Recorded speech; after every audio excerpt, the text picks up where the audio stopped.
Hello. Okay, so it's that time of day again where I am going live. So my name's Angela McCall and this is McCall Media TV. And today I thought I would be talking to you about live streams. The reason being is because over the last 7 days or so I have been on quite the journey with my live stream broadcasts. I've had quite a sharp learning curve, and I've actually had about 3 or 4 different people on LinkedIn and in my Facebook group actually message me to ask me questions about how it works, what's involved, what technology you need to do, da da da da da da. And I just thought, you know what, I'm repeating the same answers to various different people at different points in time. I thought I would jump on and basically explain everything all in one go with you guys today. So that's what today's live stream is about. So I'm going to be answering the question, multi-live streams for social media and your business promotions, is it worth it? Well, I'm going to say quite hand on heart right now that yes, for me in my business and what I've been doing so far, I think it's worth it. I've seen quite a dramatic jump in the watch time hours on my YouTube channel, and although my subscribers have grown still quite slowly, everything has actually been a far better increase than it has been on my social media platforms prior to me working with these like live broadcasts, as it were. So I have to say there's been obviously a couple of little bumps in the road and just sort of little niggles, shall we say, having to, like anything, you know, it takes a wee while to sort of refine the edges, iron out the creases, that kind of thing. So there's a couple of things that I'm going to tell you guys to watch out for should you be considering doing some live streams for yourselves. The first one is, for me, when I launched my business, or planned to launch my business back in January this year, I went round and I created all of my social media accounts, including one with Periscope, which, if you aren't familiar, it is basically the live stream service or feed for Twitter. And I did this by signing up with my business's Google account. But obviously I haven't used it for like 4 or 5 months, and I'd totally forgotten that I had done that. So as part of my learning curve in the last 7 days, I've connected using like the StreamYard software to all of my social media accounts, and I went live and I'm thinking, yes, this is great, it should be on Twitter. And I'm like, where's it gone? So I've done a little bit of a dig and a research, and it turns out that I actually ended up setting up a second Periscope account without realizing, but this time setting it up using my Twitter account. And then what I've now got is my lives going live in one account, my Twitter account is connected to the other ones. It's all got a bit of a mess.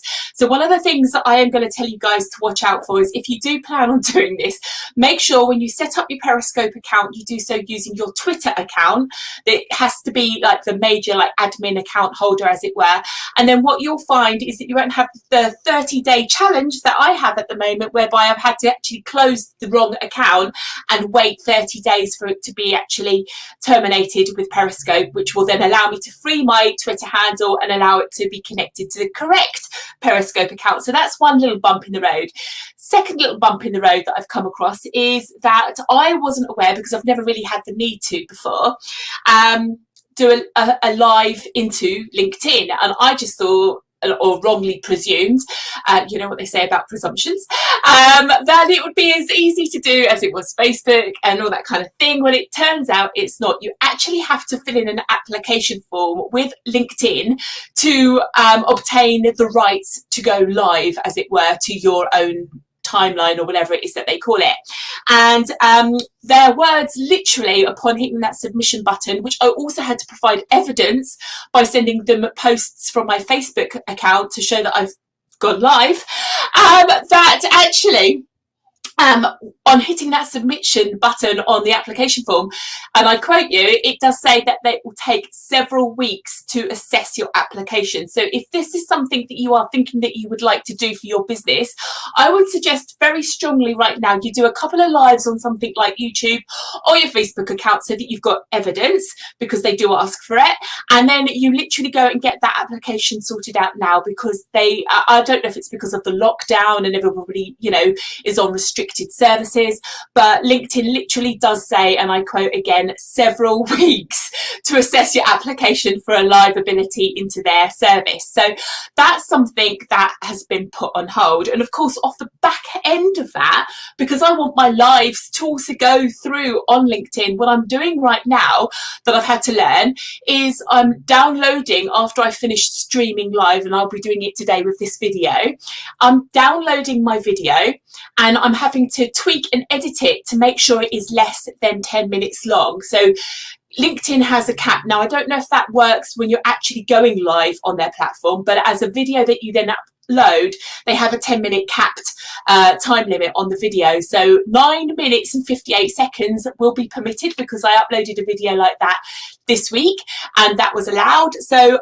that's what's going to be happening with this video. Once I've finished, I will be basically editing it down to be less than 10 minutes. Now, another little tweak and a little thing that you need to bear in mind as well, that actually if you ever decide to monetize your YouTube channel in the future, it helps you in your favor to have videos that are over 10 minutes long. So you've got one platform going, you've got to be less than 10 minutes, and one platform going, it really helps you to be more than 10 minutes.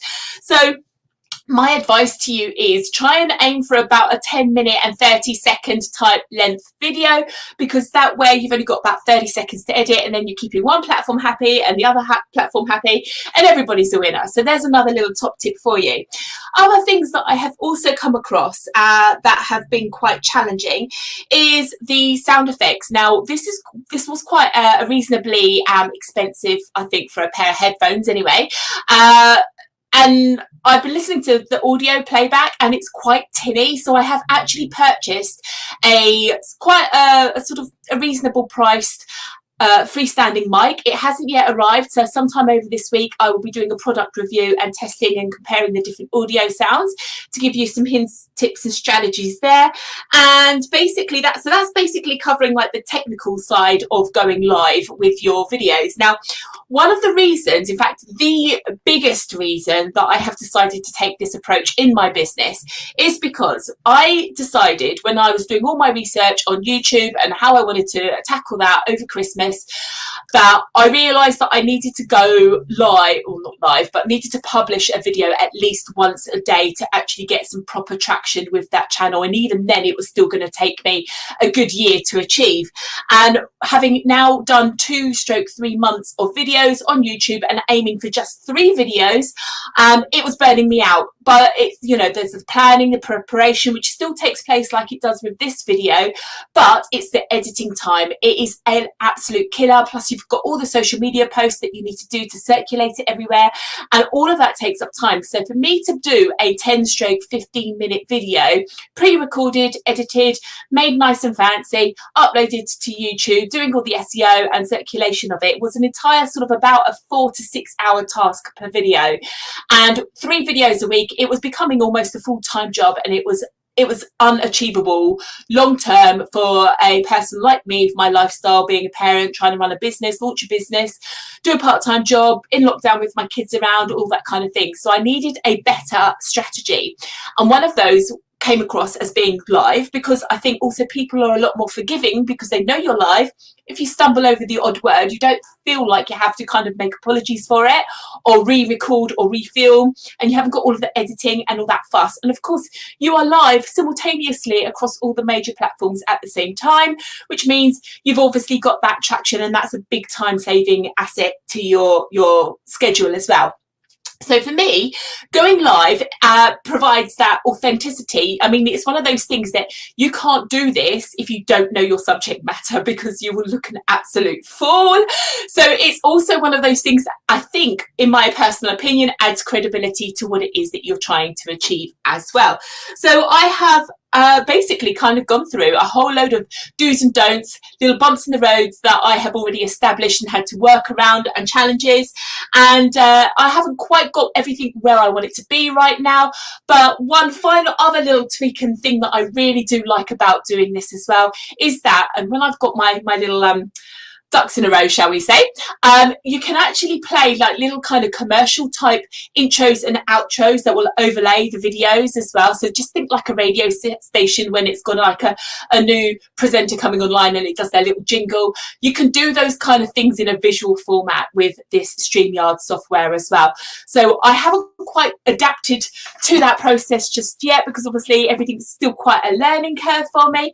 But if you watch this and stick with me, I've got some lovely little things planned and all sorts, and obviously Rome wasn't built in a day. So that's me for now. So thank you very much for watching yet another live broadcast. I can see over the last few minutes people jumping on, jumping off, so that's all good. If you've got any questions, use the hashtag AskMcCallMedia and I'll see you on another broadcast tomorrow. Take care. Bye bye.